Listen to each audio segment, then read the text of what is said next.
لے کر آئے اور بات کریں، تنہا کرو گے تو پھنسو گے. کہنے لگے کہ ان کے باپ کے لیے نماز ہو جاتی ہے. میں نے کہا جی کیوں ہو جاتی ہے؟ کہنے لگے جی اس نے کوئی گستاخی کی ہے. تو میں نے کہا کیوں؟ نماز نہ پڑھنے کے لیے کوئی گستاخی کرنا ہی ضروری ہے؟ کہنے لگے ہاں. میں نے کہا جو گستاخ کا سپورٹر ہو اس کے بارے میں کیا خیال ہوتا ہے؟ اس کا کوئی خیال نہیں ہے. تو میں نے کہا مرزائی کے پیچھے ہو جاتی ہے؟ کہنے لگے نہیں. میں نے کہا اس نے تو کبھی تو گستاخی ہمارے سامنے نہیں کی. میں نے کہا شیعہ کے امام باڑے پہ ہو جاتی ہے؟ کہنے لگے نہیں. میں نے کہا اس نے تو کبھی تورا ہمارے سامنے نہیں کیا. میں نے کہا دیوبندی تبلیغی کے پیچھے ہو جاتی ہے؟ کہنے لگے نہیں. میں نے کہا اس نے تو کبھی تھانوی کی عبارت پڑھی اس کی تصدیق نہیں کی. تو میں نے کہا اس کے پیچھے کیوں نہیں ہوتی؟ صرف حرم کے امام کے لیے ہو جاتی ہے. کیونکہ گول مول ہوتا کب ہے؟ جب تحقیق تنہا کرتے ہیں. تو عاشقوں کے زمروں میں بیٹھو، جہاں ڈاما ڈول ہو تو وہ گرفت لگائے. بھائی دیکھو اس کے پیچھے نماز ہو جاتی ہے. اس فتویٰ دینے میں ہمارا فائدہ ہے، ظاہر فتویٰ دینے میں ہمارا فائدہ ہے. یاد آنا شروع ہو جائیں گے، معاملات ملنا شروع ہو جائے گی. لیکن ہم نے مر کر خدا کو جواب دینا. پاگل اپنے دشمن بڑھائے، لیکن وہ بڑا خوش نصیب ہے جو خدا کے دشمنوں کو دشمن کہہ کر اپنی طرف متوجہ کرے، اپنی طرف متوجہ کرے. آپ سمجھ رہے میری بات؟ کہ گستاخ کے لیے زبانی گستاخی ضروری ہے. تو میں نے کہا یہ لاہور میں اتنے مرزائی ہیں، کبھی آپ نے تنہا کے امام یا ان کا جو بھی ڈیڑھ شانہ ہوتا ہے اس نے کبھی آپ کے سامنے مرزا کا کلمہ پڑھا ہے؟ تو آپ کے سامنے کبھی نہیں پڑھے گا، چھپے گا.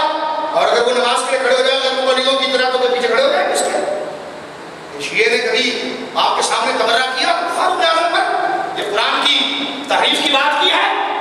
یا جناب حضرت فاروق اعظم کو فلک کے مسئلے پر غاصب یا خلافت کے مسئلے پر غاصب کہا ہے؟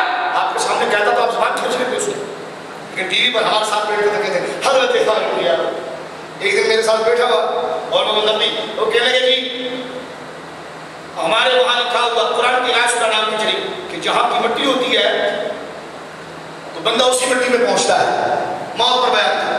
تو میں نے لائف سے کہا، میں نے کہا نقوی صاحب اس جملے پر بھی آپ نے بڑی خوبصورت بات فرمائی. اس پر ایک بات میں کہتا ہوں، آپ نے بالکل ٹھیک کہا کہ جس مٹی سے انسان کا جسم بنتا ہے تو مٹی وہیں پر پہنچتی ہے. کہنے کہ ہاں اس پر تحقیق ہو چکی ہے اور یہ بات ثابت ہے. میں نے کہا شیخین پر بھی قربان جائیے نا. میں نے کہا ابو بکر عمر پر قربان جائیے نا کہ جس سے جسد مصطفیٰ بنا ہے اسی خبیث کی شیخین کے جسد مبارک ہے. سبحان اللہ. کتے جیسی شکل ہوگی.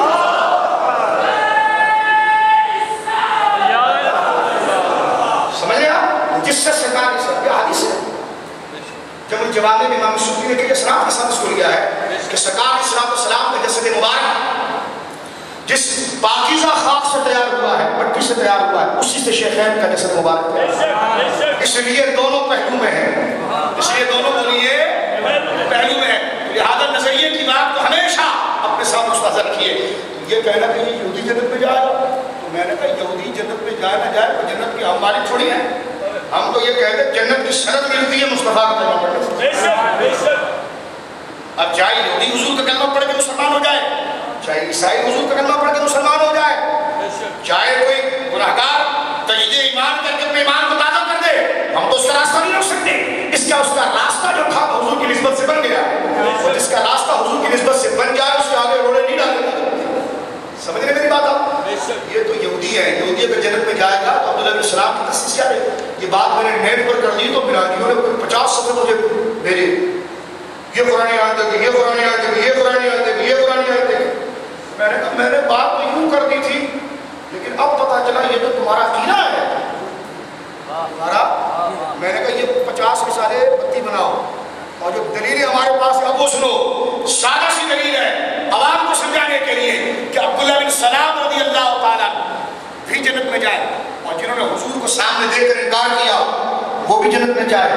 تو حضرت عبداللہ بن سلام کی تخصیص رہی نہیں، بلکہ حضور فرماتے ہیں اے عمر یہ بگڑی ہوئی توریت میں میرے آنے کے بعد کیا رکھا ہوا ہے. تھوڑے سے سن لو کانا موسیٰ حیّا او کما قال، اگر آج موسیٰ زندہ بھی ہوتی، سبحان اللہ، لو کانا موسیٰ حیّا لما وسعہ الا اتباعی، فرمایا لیکن ان کا کوئی مسئلہ چلتا مگر میری اتباع کرنی پڑتی. میں نے کہا یہ حدیثیں کیوں بھولتے ہو؟ اتنی باریک باتیں اپنی حضرت سیدنا امام التکلیمی ماجی ماتوریدی رحمۃ اللہ علیہ تعبیرات قرآنیہ میں یہ بات کی. میں نے کہا اتنی تعبیرات اور فلسفے میں کلام میں جانے کی کیا ضرورت ہے؟ یہ تو زمانہ طالب علم میں پڑھی ہوئی حدیثیں ساری الحمدللہ جو قبر تک ہماری رہنمائی کرے گی کہ حضور نے فرمایا آج اگر موسیٰ بھی ہوتے، یہودی تو موسیٰ موسیٰ کے ماننے کی بات کرتے ہیں نا علیہ السلام. فرمایا یہودی کیا؟ فرمایا آج اگر موسیٰ بھی ہوتے تو وہ نبی والی شان سے نہ ہوتے, محمد رسول اللہ کے متبع ہوتے. کیا ہوتے؟ صحابی ہوتے, متبع ہوتے. ختم کرتا ہوں, آپ یہ دونوں روایتوں کے سامنے رکھیں کہ اگر میرے بعد کوئی نبی ہوتا تو عمر ہوتا, اور اگر موسیٰ آ بھی جائے, پہلی بات تو حضرت عمر نبی ہے نہیں, نہ وہ پہلے نبی تھے نہ بھی نبی, ٹھیک ہے, لیکن حضور نے ان کا نام لیا, نام لے کر پھر حضور نے فرمایا لیکن میں آخری نبی ہوں, میرے بعد کوئی نبی نہیں. اور حضرت عمر نے اس حدیث کو سچ کر کے دکھایا کہ حضور کے رفیق اعلیٰ کے سفر کے بعد بھی حضور کی قبر مبارک کے آگے گردنیں جھکائی, گردن اٹھائی, اور اس کلمے کو ثابت کیا تو اتباع. مرزا کے لیے تو کسی شریف آدمی نے جملہ نہیں بولا, عام آدمی نے جملہ نہیں بولا. عام آدمی نے مرزا کے لیے کہ مرزا نہیں ہو سکتا ہے, عام سنجیدہ طبیعت کے آدمی نے کبھی بات نہیں کی, لیکن حضرت عمر کے لیے تو رسول اللہ نے بات کی. ان کا نام لیا حضور نے, آپ کیا شک رہ جاتا ہے, حضور نے نام لیا, میرے بعد کوئی نبی ہوتا تو عمر ہوتا, لیکن سنو میں آخری نبی ہوں, میرے بعد کوئی نبی نہیں. تو نام لیا حضور نے, کیا کیا؟ نام لے کر پھر وضاحت کی, اور نام لیا اس لیے تھا جس کو ہمارے علماء کہتے ہیں نا تعلیم بالمحال محال والی قاعدے کے تحت علم معنی کے اندر ہے.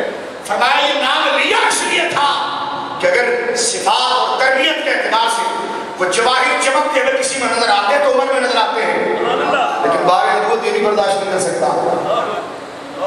جیسے حضور نے فرمایا لو كنت متخذا خلیلی لاتخذت ابا بکر خلیلا, میں اپنے بعد اگر کسی کو خلیل بناتا تو ابو بکر کو بناتا, لیکن ابو بکر میری خلت جو ہے وہ نبوت کا بعد جو اس کو برداشت نہیں کر سکتا. لیکن سنو ولیکن صاحبکم خلیل الرحمن, فرمایا لیکن تمہارے صاحب اگر کوئی خلیل ہے تو رحمان کی ذات ہے, یعنی صدیق اکبر جو ساری امت میں سب سے افضل ہے. حضور نے فرمایا کہ خلیل اس اعتبار سے کہ اپنے سارے راز ان تصویر میں ڈالو, نہیں بن سکتے.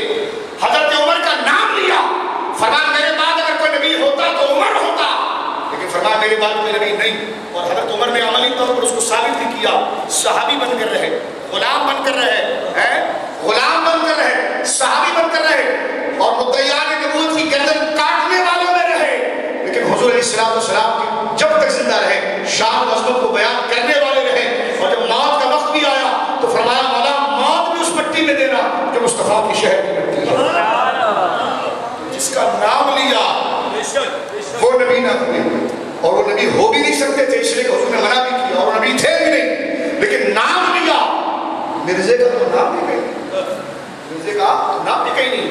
اور ہمارے علماء نے کہا یہ روایت باطل ہے, لیکن پوری کی جائے کہ لو عاش ابراہیم لکان نبیہ, میرا بیٹا ابراہیم اگر زندہ ہوتا تو نبی بن جاتا. مولا علی خاری نے اس کی وضاحت کی ہے کہ اگر 40 سال تک پہنچتا تو نبی ہو جاتا. کہا جی ممکن ہے. ہم نے کہا ممکن کیسے؟ اللہ رب العالمین اور حضور نے فرمایا کہ میرے باپ کے نبی نہیں, یہ ممکن کیسے ہو سکتا ہے؟ اللہ رب العالمین نے امکان چھوڑا ہی نہیں, گود کے بچے کو اپنے پاس بلا لیا.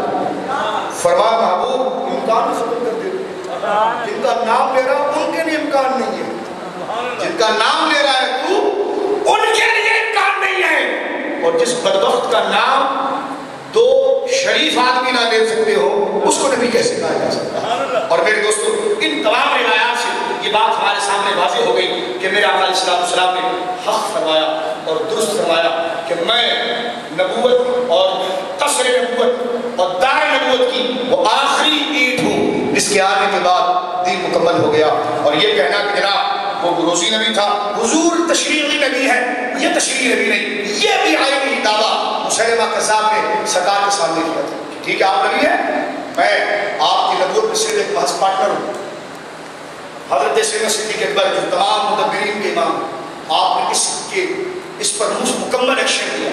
اور آپ تاریخ اٹھا کے دیکھیں ایسا جہاد ہوا ہی نہیں جس میں اتنے کثرت کے ساتھ الفاظ بھیجے گئے. فرمایا نظریہ مقدس ہے, بھیجے جانے والے آدمی بھی بازمت ہونی چاہیے. فرمایا نکلو حافظ قرآن, تم نے قرآن کو بچانے کے لیے سینے میں ڈالا تھا نا, آج اس قرآن کو بچانا ہوگا تو ختم نبوت کو تحفظ دینا ہوگا, کیونکہ اگر ختم نبوت کے نظریے کو تحفظ نہ ملا تو پھر یہ قرآن پر بھی شک ہوگا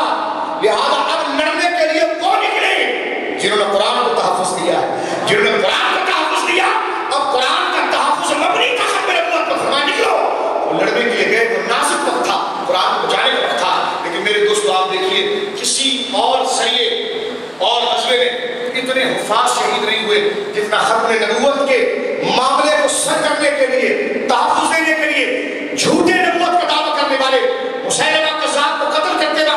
700 کتنے؟ 700 کی تعداد میں جتنے آپ بیٹھے یہ نہیں ہوں گے. 700 حفاظ صحابہ جام شہادت نوش کر گئے اور انہوں نے کہا کہ واقعی میں اب بات ٹھکانے پر لگی ہے، اس لیے کہ جتنا عظیم مشن تھا اتنے عظیم مجاہدین باقی رہے. اب ذرا غور کیجئے حضرت سیدنا صدیق اکبر نے اس کو کتنے ضروری سمجھا، کتنا حساس سمجھا، اس لیے کہ اس سے امت کی وحدت تھی، اس سے امت کی بولیے وحدت تھی. سیف چشتیائی کا ایک نقطہ پیش کر کے گفتگو کو مکمل کرتا ہوں. قال حضرت سید الاولیاء پیر مہدی شاہ صاحب رضی اللہ عنہ وردہ ہونا نے ذکر کیا. اس میں فرقہ امکانیہ یعنی جو دیوبندی فرقہ یہ امکانیہ فرقہ ہے، کیونکہ یہاں بھی امکان مانتا ہے نبوت میں اور قسم میں بھی امکان مانتا ہے. یہ قسم میں بھی اللہ کے جھوٹ میں بھی امکان مانتا ہے کہ امکان ہے قسم تحت قدرت باری تعالیٰ. میرے پاس آنے سے 2 دن پہلے دیوبندی آیا کہ لگا یہ تو گنگوئی صاحب نے پہلے صفحے پر لکھ دیا کہ بالفعل قسم ہے نہیں اور اللہ کا قول سب سے سچا ہے. میں نے کہا پہلے یہ تو طے کرو ہمارے ساتھ مل کر کہ تم قسم مانتے کون سا ہو. قرآن قاطع میں تم نے واضح لکھا ہے کہ خلف بعید امکان قسم کی فراہ ہے. تمہارے نزدیک خلف بعید قسم ہے اور تم اس کو ممکن مانتے ہو جبکہ قرآن میں یہ واقع ہے، یہ بالفعل موجود ہے اور احادیث میں موجود ہے. تو جس کو تم قسم کہتے ہو وہ تو بالفعل قرآن میں موجود ہے اور قرآن میں جو موجود ہے وہ قسم نہیں ہو سکتا. قسم بولیے نہیں ہو سکتا. اس لیے کہ دیوبندی جس کو قسم مانتے خدا کے لیے وہ بات کے خلاف نہیں ہے، وہ وعید کے خلاف ہے. اور خود اس نے قرآن قاطع میں پہلے سمے کو لکھ دیا کہ خلف بعید امکان قسم کی فرا ہے، یعنی اللہ کا اپنی وعید کے خلاف کرنا، اپنی سزا کے خلاف کرنا یہی جھوٹ ہے. ہم نے کہا اس کو سینکڑوں مثالیں ہیں. اللہ جہنمیوں کو جہنم میں نہیں ڈالے گا، جنت میں ڈال دے. یعنی ایک آدمی جو گناہگار ہے اللہ اس کو عذاب نہیں دے گا، سزا نہیں دے گا، اجر دے دے گا. تم اگر کہتے ہو یہ جھوٹ ہے، جیسے موجود ہے وہ یعفو کثیر، اللہ بخش دے گا. لا تقنطوا من رحمت اللہ، اللہ کی نعمت سے بھی مایوس ہو جاؤ. ما یفعل اللہ بعذابکم، اللہ تمہیں عذاب دے کر کیا کرے گا؟ تو یہ تو خود اس کے مقابلے پر آ رہی ہے. اس لیے ہمارے بزرگوں نے فرمایا کہ ان جانوروں کو سمجھاؤ نہیں خود سمجھ جاؤ. ان کو کیا سمجھانا کہ خلف وعد ہوتا تو شاید قسم کا شائبہ پیدا ہوتا، لیکن خلف وعید یہ قسم نہیں ہے، یہ فضل الہی ہے، یہ رحمت الہی ہے، یہ شفقت قدرت الہی ہے، یہ انعام الہی ہے، یہ قسم نہیں ہے. جو بندی 2 جگہ پر ممکن فرقہ امکانیہ ہے. ایک تو حضور کے بعد نبی کو ممکن مانتے ہیں اور ایک اللہ رب العالمین کے جھوٹ کو ممکن مانتے ہیں. سمجھ میری بات؟ ان کا بھی رد یہ آخری جملہ ذرا سنیے سید الاولیاء کی زبان سے. انہوں نے یہ کہا 40 سال سے پہلے حضور نبی نہیں. اللہ ان کو بھی ہدایت عطا فرمائے. جو اس گن کا ٹوکرا اپنے سر پر لے کر چل رہے ہیں اور نہ جانے کیا کیا اس پر گفتگو کرتے چل رہے ہیں، اس سے وہ بھی توبہ کریں.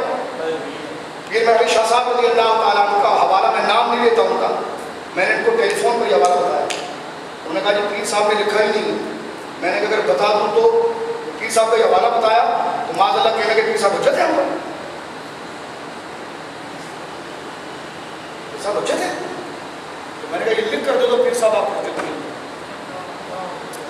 لکھ کر دے دو کہ پیر صاحب آپ کو حجت نہیں ہے. میدان محشر میں دیکھیں گے کون کس کے دامن میں پڑا ہے. میدان محشر میں دیکھیں گے. اب آپ دیکھیے حضرت پیر مہدی شاہ صاحب سے مرزے کے غلاموں نے اور لوڈوں نے سوال کیا. پیر صاحب نے تو پہلے